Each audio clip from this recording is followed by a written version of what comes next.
Baik, di video kali ini Ibu akan menjelaskan materi tentang nominal sentence ya. Di handout kalian sudah mendapatkan penjelasannya mulai dari definisinya, contohnya. Nah, Ibu akan perjelas kembali. Nah, untuk menjelaskan nominal sentence ini, Ibu akan memberikan sedikit contoh ya.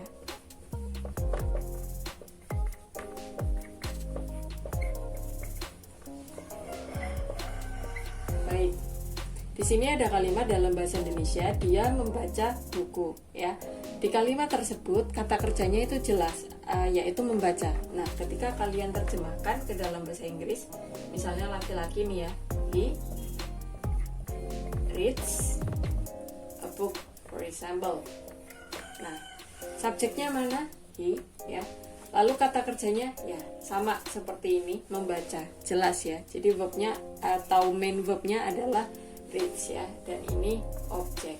Nah, yang jadi pertanyaan Ibu sekarang, apabila kalian menjumpai kalimat ya, misalnya dia lucu, oke, atau misalnya contoh lain, kami lapar. Ya, berikan dua dulu ya. Nah, di sini ya, setelah subjek itu tidak ada kata kerja ya, sedangkan dalam bahasa Inggris ya, syarat sah sebuah kalimat itu apabila mempunyai subjek dan juga verb ya, seperti yang Ibu jelaskan di video sebelumnya. Nah, ketika kalian menerjemahkan ke dalam bahasa Inggris ya, lucu dan lapar ini adalah kata sifat ya teman-teman, atau adjective. Ketika kalian menerjemahkan ke dalam bahasa Inggris ya, dia, for example she ya, lalu funny, lalu yang satunya we, lapar, hungry. Nah, kalau kalian menerjemahkan seperti ini dalam bahasa Inggris salah ya, karena apa? Ini tidak bisa dikatakan sebagai kalimat karena apa? Dia tidak punya kata kerja atau verb ya. Kenapa? Ya, di sini funny itu komplement atau pelengkap. Lalu bagaimana agar kalimat tersebut menjadi kalimat yang benar secara gramatika? Kalian minta bantuan to be. Ya. Oke. Nah, to be-nya be adalah are. Nah, to be di sini berfungsi sebagai main verb atau kata kerja utama ya, atau predikat utama dalam kalimat ini. Makanya kalimat ini disebut dengan nominal sentence seperti itu ya. Nah, dalam nominal sentence ya, to be adalah main verb ya. Jadi to be is MR, was, were, dan been itu kalau dalam bahasa Inggris istilahnya auxiliary verb atau kata kerja bantu. Tetapi kalau dalam nominal sentence ya, dia berposisi sebagai main verb, bukan auxiliary verb ya. Dia kata kerja utamanya, bukan kata kerja bantu ya. Nah, di sini ya, funny dan juga hungry ini namanya adalah subjek komplement ya, teman-teman, bukan objek. Beda ya. Kalau objek ya, dia menjelaskan kata kerja sebelumnya, yaitu reads di sini ya. Jadi dia membaca buku. Apabila misalnya ini dihilangkan, dia membaca apa? Lalu kalian butuh objek. Nah, a book ini menjelaskan reads, jadi menjelaskan apa yang dibaca. Tetapi kalau funny itu bukan objek dari kata kerja isnya, tidak, tetapi subjek komplement atau pelengkap subjek. Siapa yang funny? She. Siapa yang lapar? We. Seperti itu ya. Itu bedanya objek dengan subjek komplement.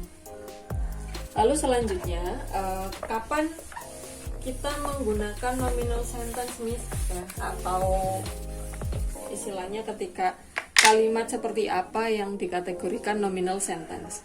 Ibu buat dalam bahasa Indonesia terlebih dahulu ya. Misalnya contoh yang tadi ya, dia lapar,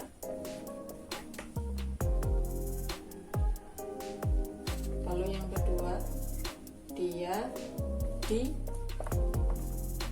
kantor. Lalu yang ketiga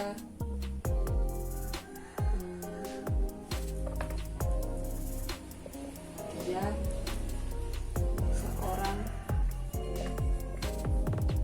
dokter. Oke. Jadi mengapa ini dikatakan nominal sentence? Karena setelah subjek ya, dia tidak diikuti oleh kata kerja, misalnya seperti think ya, writes, lalu ada explain ya, present, itu adalah kata kerja. Nah, tetapi ketika ya, kalau dalam bahasa Indonesia kok setelah subjek itu adalah yang pertama adjektif ya, lapar itu adalah kata sifat, lapar, cantik, bingung, puas itu adalah kata sifat ya. Lalu dia di kantor, nah setelah subjek adalah adverb, keterangan ya, di kantor, di rumah, di sini ya, seperti itu. Lalu yang terakhir dia seorang dokter ya, a doctor, itu adalah kata benda. Kan kadang kalian mengatakan misalnya dia itu siapa sih? Oh dia guru gitu, dia guruku misalnya seperti itu. Bapak-bapak itu siapa ya? Oh bapak itu bapakku, orang tuaku misalnya seperti itu. Nah itu adalah kata benda. Nah setelah subjek kok diikuti oleh adjective, adverb, noun. Nah, dalam bahasa Inggris kalian minta bantuan to be sebagai kata kerja utamanya ya. Contoh, kita terjemahkan she is hungry, for example. Ini ibu ganti kita, nggak apa-apa deh ya, kita. We are in ya, office. Yang terakhir dia seorang dokter, for example he is a doctor.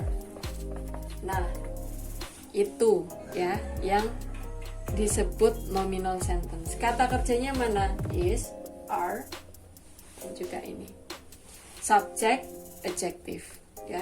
Subject, adverb, keterangan tempat ini khususnya, lalu subject, noun ya, doctor ya, itu adalah noun. Nah, tiga ini istilahnya adalah subject complement ya. Siapa yang lapar? She. Siapa yang ada di kantor? We. Siapa yang seorang dokter? He. Jadi ini bukan objek, itu adalah perbedaannya ya. Jadi ini tentang nominal sentence. Oke, di video ini Ibu akan menjelaskan masih tentang nominal sentence, perbedaan nominal sentence dan juga kalimat tenses continuous atau progresif. Kalian biasanya lebih familiar dengan continuous tense, yaitu tenses yang menjelaskan kegiatan yang sedang dilakukan. Oke, kita ke nominal sentence dulu. Dijelaskan bahwa to be pada nominal sentence adalah main verb ya. Jadi harus selalu kalian ingat. Contoh misalnya tadi she is hungry. Nah, jadi is di sini adalah main verbnya. Maksudnya bagaimana? Tidak ada kata kerja lagi setelah itu ya. Jadi dia adalah satu-satunya kata kerja yang terdapat pada kalimat tersebut. Tetapi kalau misalnya dalam continuous tense ya misalnya she is listening to music. Nah, dia sedang mendengarkan musik. Nah, ini adalah salah satu contoh kalimat dari continuous tense atau progressive tense ya. Nah, kalau kalimat jenis ini dia bukan nominal sentence ya, berbeda teman-teman. Jadi, kenapa dia bukan nominal sentence? Karena is di sini sebagai auxiliary verb saja. Ya, kata kerja bantu. Main verbnya mana? Listening ya. Jadi seperti ini. Nah, ini juga bukan gerund ya, karena dia di sini sebagai kata kerja. Dia sedang mendengarkan musik ya. Jadi kegiatan yang sedang berlangsung, in progress atau yang sedang dilakukan itu namanya progressive tense. Nah, To be di sini di continuous atau progressive tense itu bukan main verb, dia kata kerja bantu karena kata kerja utamanya ada pada verb ing-nya ya. Jadi dia bukan nominal sentence ya, tetapi continuous tense ya. Kalau di sini to be satu-satunya kata kerja ya, karena menghubungkan she dan juga adjective ini hungry. Makanya to be itu juga disebut dengan linking verb atau kata kerja penghubung. Apa yang dihubungkan? Subjek dan juga subjek complement. Kalian tidak bisa mengatakan she hungry, itu tidak ada. Oke, itu tentang perbedaan nominal sentence dan juga progressive tense ya.